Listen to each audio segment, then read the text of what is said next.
Hello everyone, নিরামিষ দিনে আর যদি শীতের দুপুরে এই রকম ধরনের খিচুড়ি থাকে তাহলে কিন্তু আর কোনো কিচ্ছুর দরকার পড়ে না। অন্তত একবার এই খিচুড়ির রেসিপিটা আপনারা বাড়িতে তৈরি করে দেখবেন। খিচুড়ি তো আপনারা প্রায় অনেক রকমভাবে তৈরি করেন, এইভাবে যদি কোনো দিন তৈরি না করে থাকেন অবশ্যই একবার তৈরি করে দেখবেন। আশা করছি আপনাদের আজকের ভিডিওটাও অনেক ভালো লাগবে। ভালো লাগলে প্লিজ লাইক, কমেন্ট, শেয়ার আর চ্যানেলটা সাবস্ক্রাইব করতে একদম ভুলবেন না। সবার প্রথমে দেখুন এখানে আমি বাসমতির টুকরো ব্যবহার করছি আজকের খিচুড়ি রেসিপির জন্য। আপনারা চাইলে গোবিন্দভোগ চাল বা যে কোনো নর্মাল চালও ব্যবহার করতে পারেন। এক বাটি মতো আমি এখানে চাল নিয়েছি, সাথে এক বাটি থেকে কিছুটা কম নিয়ে নিয়েছি মুগের ডাল, আর তার সাথে হাফ বাটি থেকে কম ব্যবহার করেছি মুসুরির ডাল। আপনারা চাইলে মুসুরির ডালটা স্কিপ করে শুধু মুগের ডালটাও ব্যবহার করতে পারেন। মুগের ডালটা আপনারা চাইলে একটু শুকনো খোলায় ভেজে নিয়েও কিন্তু দিতে পারেন, তাহলেও কিন্তু খেতে খুবই ভালো হয়। তো আমি এখানে আর কোনো রকম রোস্ট করছি না, আজকে এমনি তৈরি করছি। খুব ভালো করে এগুলোকে আমি 3 থেকে 4 বার জল ঝরিয়ে ধুয়ে পরিষ্কার করে নেব। দেখুন এখানে কিন্তু সুন্দর করে ধুয়ে পরিষ্কার হয়ে গেছে। এবার সরাসরি চলে যাব এই খিচুড়িটা তৈরি করার প্রসেসে।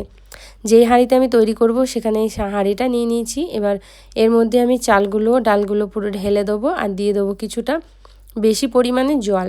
এখানে একটু বেশি পরিমাণে জল দিচ্ছি, একটা আন্দাজ অনুযায়ী আপনারা যেরকম চাল ব্যবহার করবেন সেই অনুযায়ী অবশ্যই জলটা দিয়ে দেবেন। এবার এটাকে ঢেকে রেখে দেবো যতক্ষণ না ফুটে আসছে না ততক্ষণ পর্যন্ত। এবার এটা কিন্তু ফুটে এসেছে। এবার ঢাকাটা খুলে আমাদেরকে এর মধ্যে দিয়ে দিতে হবে হচ্ছে কিছু ইনগ্রিডিয়েন্টস, সেগুলো দেখিয়ে দিই প্রথমে।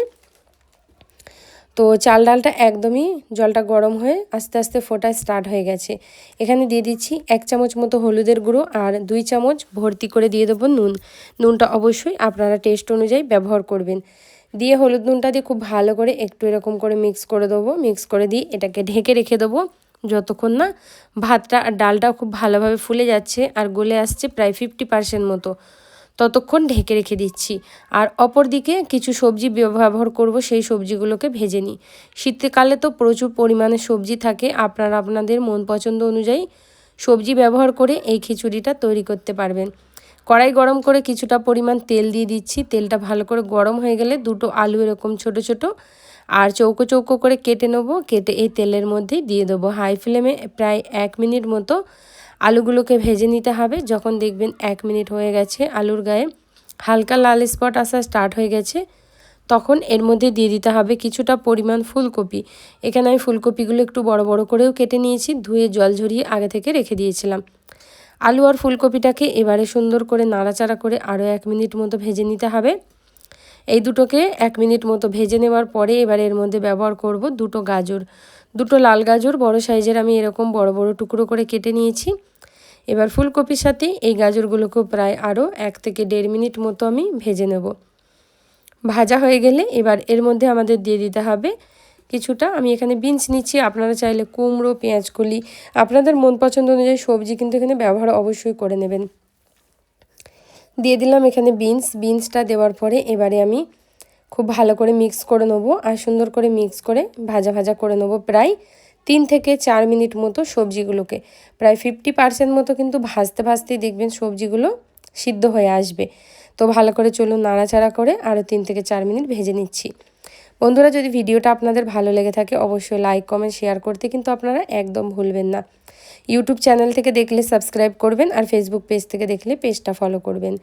প্রায় 4 মিনিট হয়ে গেছে, সবজিগুলো ভাজা হয়ে গেছে, তাই কড়াই থেকে সবজিগুলোকে তেল থেকে ছেঁকে আলাদা করে তুলে নিয়ে যেই ভাতটা আমরা সিদ্ধ করতে রেখে দিয়েছিলাম সেখানে কিন্তু এবার দিয়ে দেবো। দেখুন অনেকক্ষণ পর এটা খুলছি, খুলে দেখছি যে হাঁড়ির ভাতটাও প্রায় আমাদের 60% মতো কুক হয়ে গেছে, সুন্দরভাবে কিন্তু সিদ্ধ হয়ে এসেছে। ডাল চাল সিদ্ধ হয়ে গেছে, এর মধ্যে সবজিগুলো দিয়ে দেবো, তাই সবজিগুলো কিন্তু ভাতের সাথে ভালোভাবে সিদ্ধ হয়ে যাবে। সবজিগুলো দিয়ে খুব ভালো করে একটু নাড়াচাড়া করে দেবো। আর ভাতটা যেহেতু অনেকটা গাঢ় হয়ে এসেছে, সামান্য পরিমাণে একটু জল ব্যবহার করব। না হলে এটা ফুটতে ফুটতে খিচুড়িটা খুব বেশি গাঢ় হয়ে যাবে আর ভালো লাগবে না। তাই অবশ্যই কিছুটা পরিমাণ জল এখানে অবশ্যই দেবেন। এখানে দেখুন আমি জল দিয়ে দিলাম কিছুটা পরিমাণ। যদি আপনারা প্রথমে একটু কম দিয়ে থাকেন তাহলে জল ব্যবহার করবেন, না হলে কিন্তু কোনো দরকার নেই। এবার এটাকে ঢেকে দেবো, ঢেকে দিয়ে আর একটা প্রসেস ফলো করব। এইরকম করে খিচুড়ি করলে কিন্তু খুবই মজার লাগে খেতে। এখানে কিন্তু দেখুন আর ওই কড়াইয়ে যেটা তেল বেঁচেছিল সেই তেলের মধ্যেই আমি দিয়ে দেবো কিছুটা পরিমাণ আদা। এখানে গ্রেট করে নিয়েছি, আপনারা চাইলে পেস্ট করেও ব্যবহার করতে পারেন। বা আদা যদি পছন্দ না করেন খিচুড়িতে অবশ্যই স্কিপও করতে পারেন। এবার এটাকে দিয়ে খুব ভালো করে আমি একটু ভেজে নেবো। ভাজা হয়ে গেলে 3টে টমেটোর এখানে পেস্ট করে নিয়েছি, এই টমেটোটাকে দিয়ে দেবো। দিয়ে এবার খুব ভালো করে ভাজবো, যতক্ষণ না টমেটোর কাঁচা গন্ধ চলে যাচ্ছে ততক্ষণ টমেটোটাকে ভেজে নিতে হবে। আপনারা চাইলে এরকম পেস্ট না করে গোটা গোটা কেটেও দিতে পারেন যদি আপনাদের পেস্ট পছন্দ না থাকে। তো দেখুন এখানে টমেটোটা পুরোপুরি সুন্দরভাবে কিন্তু ভাজা হয়ে গিয়েছে। এবার আমি খিচুড়ির ঢাকনাটা খুলে যে টমেটোর পেস্ট কিন্তু করে রেখেছিলাম সেটাকে দিয়ে দেবো। দেখুন এখানে সবজিগুলো কিন্তু খুব ভালোভাবে সিদ্ধ হয়ে গেছে। লাস্টে এর মধ্যে টমেটোর পেস্ট আমাদের দিয়ে একটু নাড়াচাড়া করে মিক্স করে নিতে হবে। আর মিক্স করার সাথে সাথেই এর মধ্যে দিয়ে দেবো হচ্ছে আমি মটরশুঁটি। মটরশুঁটি যেহেতু খুব তাড়াতাড়ি গলে যায় আর একদমই ফ্রেশ কচি মটরশুঁটি আমি এখানে ব্যবহার করেছি, তাই মটরশুঁটিটা কিন্তু আমি এখানে একদমই লাস্টে ব্যবহার করলাম।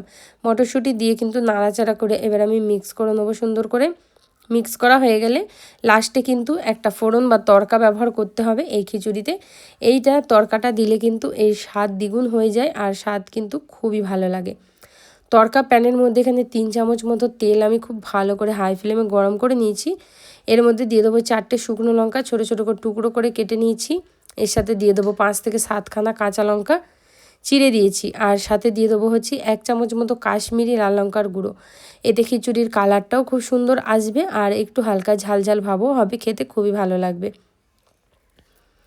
তো এখানে 2 চামচ কাশ্মীরি লাল লঙ্কার গুঁড়ো দিয়েছি। তেলটা যেহেতু খুবই গরম, এরকম একটু নাড়িয়ে চাড়িয়ে ওপর থেকে ফোড়নটা দিয়ে দেবো। ফোড়নটা দিয়ে এবার ভালো করে আমাদেরকে মিশিয়ে নিতে হবে।